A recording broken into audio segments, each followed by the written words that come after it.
Okay, ladies and gentlemen, we're here once again at the NRA Whittington Center, one of the premier, or the premier shooting facility in the United States. What we're doing here is examining a magnificent specimen of a Civil War rifle. Steve, would you describe it, please? I'm pretty sure that's a sniper rifle. There's no optics in the scope, but there is a long, shiny tube inside with a bead-style front sight and a peep-style rear sight. It's a 40 caliber rifle. There are pictures from the Civil War of snipers sitting in trees using a very similarly structured rifle. Now let's go here to IW. IW, you were the one that put your hands on this, or I should say bought it. Tell us how you came into possession of it. I was the owner of a gun shop in Fairfax, Virginia, right off in the Route 50 Fairfax Circle, and a gentleman, Navy chief, came in and he had some weapons that he had tamed out of his mother or grandmother's home in West Virginia. They were tearing the home down, and he came in and wanted to sell me the weapons. And so I was kind of tongue-tied seeing what he had.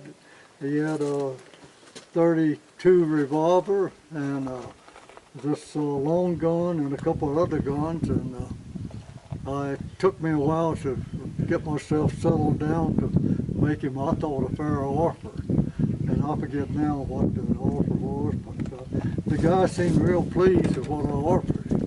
And I paid him, and he went on his way. And since then, I began to think about this gun, and I mentioned to a guy that worked for NRA back then, a guy named Cox. And he said, well, if you ever want to get rid of that, we would sure like to have it in a museum. I'll bet they would. So I never did follow up on that. I just figured I'd keep it in the family for a while. Well, I reckon that was a pretty smart decision. Well, I'll send the photograph back to, I know the people in the NRA Museum, and we'll get an appraisal. It was well used. And I'm not even going to charge you for that. Well, I appreciate that. Well, I mean, you've got an adjustable sight scope here. When you look at the bore, you know, it's crowned on the end.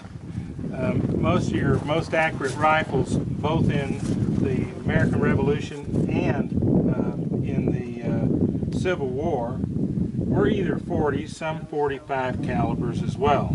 Most of your sniper rifles were made by Joseph Whitworth, and all the locks and sight mechanisms were Joseph Brazier's, my company. Carl, this has no proof marks on it. No. What is that? How do you evaluate that? Well, I mean, normally, well, we could pull the wood and see if the maker's name maybe is on the bottom. No, I did. You did? I did not find one mark in them. No, I don't, and it's very hard to tell. I could pull if we pull the locks, we might be able to gain some information there. But my locks are Joseph Brazier locks of London. They're a 4 screw lock, so we know that that isn't it. Like all of your Hawken guns, those are all Brazier locks. You know, so. But be that as it may, clearly it's a sniper rifle and had no other purpose, and it doesn't have the markings that a military issue would have, but they could be obscured too. I can see some on the back of the locks right now. I can see the proof marks. I could see that proof mark on that lock, and being that they're on the outside, I think you could probably recover that proof mark off that lock. On the exterior, I'll bet you $50 you can do that. $50 in Civil War money? $50 anybody's money. Obama money.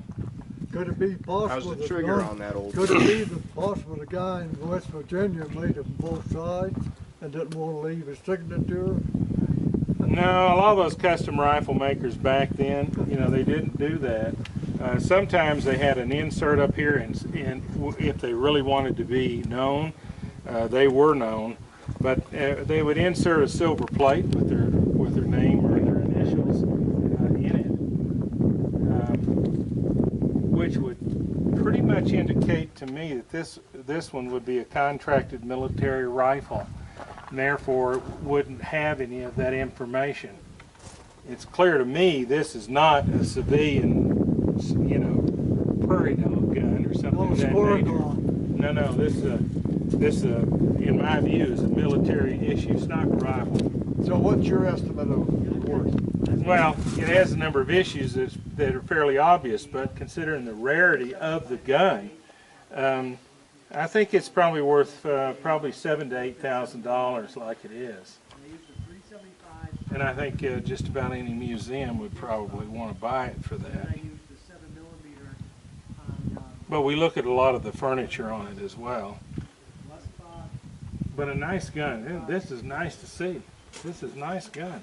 Well, we're I'm gonna shoot it. this We're gonna shoot it here as we swap ranges. Yeah, I love this.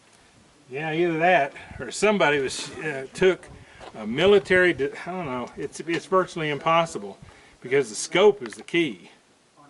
Yeah, you can't match that up to too many. Scope is the key, and I'd have to do some freaking research on this guy. But he's not London made. He's made in the United States. Big old brass tube. And I don't know who did this, but I'd sure like to know, because you've got an adjustable elevation back here in the back. It's a nice gun, this. This is good. This is fun. Yeah, this is damn Probably sure about as fun fun. to shoot as an old Sharps.